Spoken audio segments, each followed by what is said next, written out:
eu fico muito emocionado por isso, porque realmente é uma lembrança dela do trabalho que ela fez aqui no Brasil como missionária e que é lembrado desta forma. Esperamos que este colégio possa ser de uma grande bênção para este povo aqui, para as crianças, e a memória dela desta forma pode servir para a bênção. Como diz a palavra de Deus, mortos, mas ainda falam. Aleluia. As obras o seguem, né? Graças a Deus. E para mim vai ser uma grande alegria levar isso como uma notícia para os irmãos e as igrejas lá na Suécia.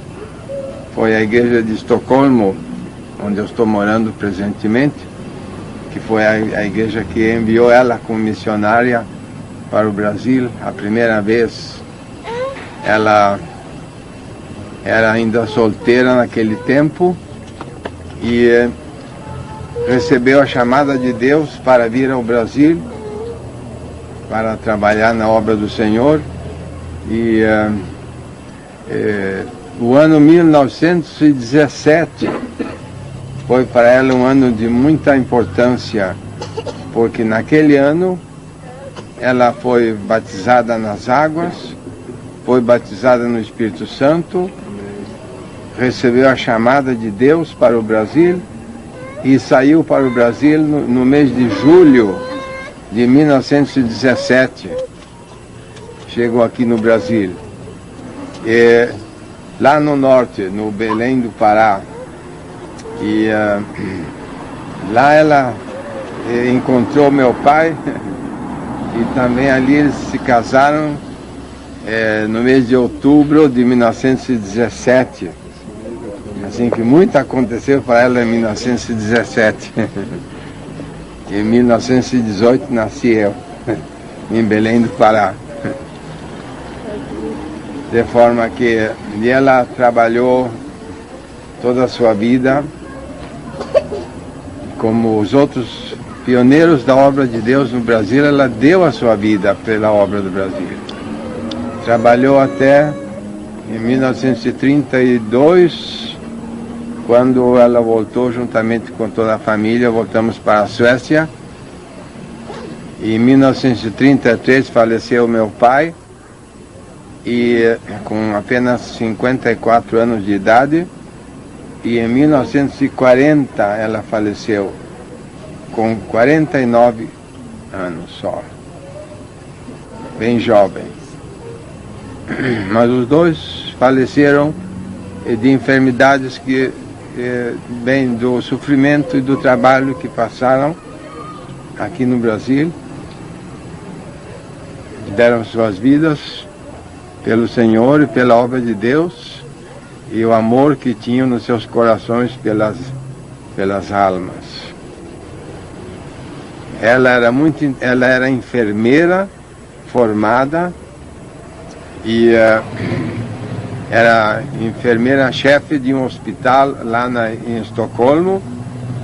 Nasceu no norte da Suécia, lá na Lapônia.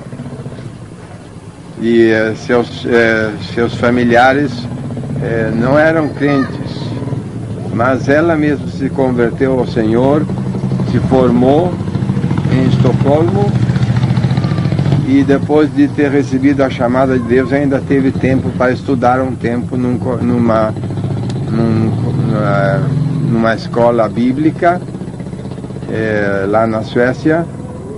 E desta forma, rapidamente tudo passou. Em um ano só para ela veio para o Brasil e aqui deu a sua vida.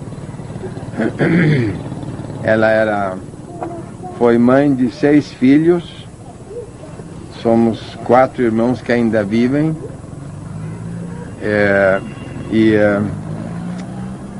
Ela tinha um grande interesse pelo trabalho social. Trabalhou muito com crianças e trabalho social na igreja em Belém do Pará.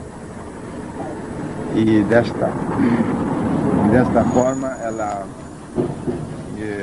deu a sua vida. Ela era musical, cantava, tocava, era poeta, fez muitos hinos bonitos, escreveu muitas poesias lindas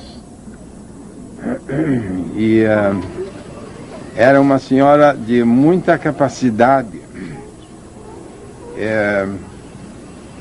Quando meu pai viajava, então ela ficava de pastor na igreja, cuidando para a igreja, os irmãos, dirigindo cultos.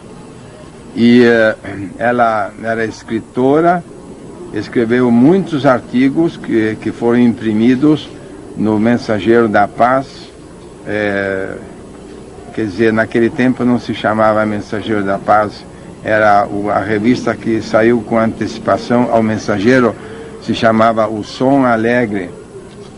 E essa revista era editada no Rio de Janeiro, o meu pai era o diretor, e ela colaborou, e eu ainda tenho guardado muitos dos seus escritos, e ela era muito boa em estudos bíblicos, dava estudos bíblicos muito bons. Tinha uma boa teologia e foi muito usada por Deus, abençoada. E assim foi a sua vida, em breves rasgos. O final da sua vida foi um pouco triste, porque ela sofreu muito, ela ficou muito enferma e os médicos pensavam que era somente os nervos, mas não era coisa de nervo, era um câncer no seu estômago que produzia dores nos nervos. Ela sofreu muito, foi operada e faleceu depois da operação. E eu dou graças a Deus pela sua vida, não foi em vão. Eu creio que Deus se lembra das nossas obras, da nossa fidelidade, e Ele recompensa a cada um segundo as suas obras. E eu peço a Deus que este instituto aqui seja um centro de educação cristã e eficaz e maravilhoso para as crianças desta localidade, e que os irmãos também sejam abençoados por Deus na sua tarefa de ajudar as crianças e lecionar e trabalhar com esta obra preciosa. E desejo a bênção de Deus para todos e felicito os irmãos cada um e agradeço a Deus por esta oportunidade de visitar vocês aqui hoje. Muito obrigado.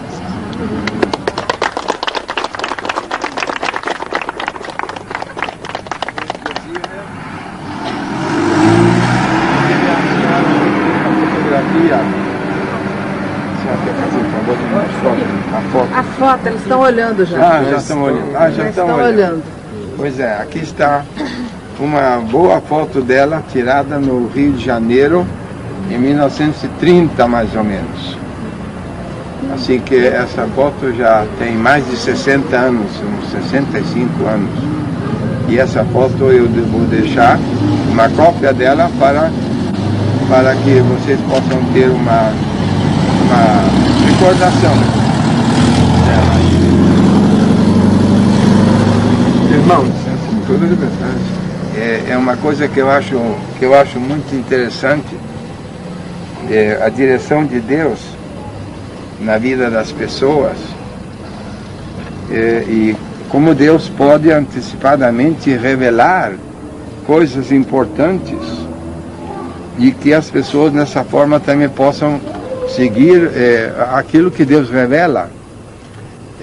Eu nunca ouvi falar de coisa semelhante com outra pessoa, mas o caso foi esse, que quando o meu pai recebeu a chamada de Deus lá nos Estados Unidos para vir ao Brasil, foi por intermédio de uma profecia de um irmão, ele se chamava Adolfo Uldin, ele era de descendência sueca e morava lá nos Estados Unidos.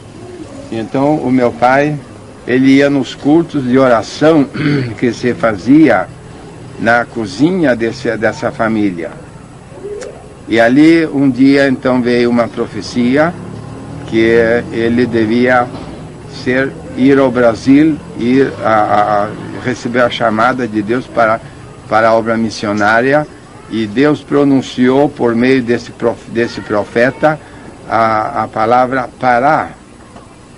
E ele não sabia então onde era situado esse lugar, não conhecia esse nome, e ele foi para uma biblioteca, e ali então descobriram que o Pará era uma cidade com esse nome que ficava na embocadura do rio Amazonas, no norte do Brasil.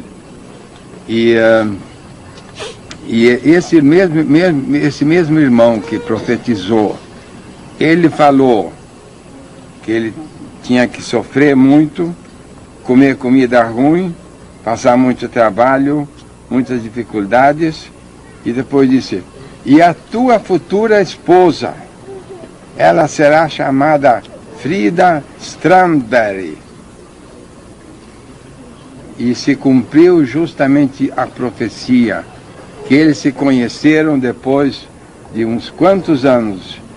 Essa chamada ele recebeu mais ou menos em 1909.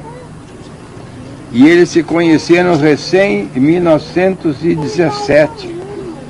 E ela era justamente a pessoa com o nome de Frida Strandberg.